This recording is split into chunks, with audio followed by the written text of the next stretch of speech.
السلام علیکم. الحمدللہ رب العالمین والصلاة والسلام علی رسولہ الکریم. اما بعد اعوذ باللہ من الشیطان الرجیم. بسم اللہ الرحمن الرحیم. یا ایہا الذین آمنوا قوا انفسکم واہلیکم نارا وقودها الناس والحجارہ. حضرات بس چند منٹ جہنم نہیں جہنم کی آگ کے موضوع پر گفتگو کروں گا. ارادہ تھا تربیت اولاد پر وقت کو مد نظر رکھتے ہوئے بس جہنم کی آگ پر چند منٹ آپ کا وقت لوں گا.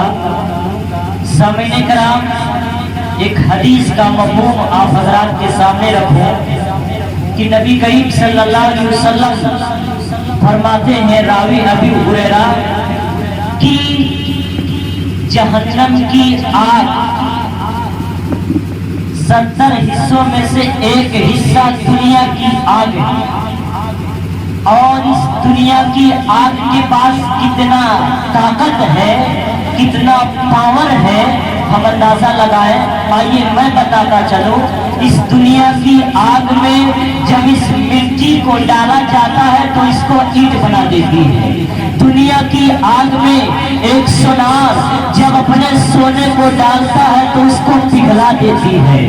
دنیا کی آگ میں ایک لوہار جب اپنے لوہے کو ڈالتا ہے تو یہ دنیا کی آگ جس شکل میں چاہتی ہے موڑ دیتی ہے. اور اس آگ سے جہنم کی آگ 69 گنا تیز ہے. جب اللہ ہمیں اس آگ میں ڈالے گا، جب اللہ ہمیں اس آگ میں چھوڑے گا تو ہماری حالت کیا ہوگی؟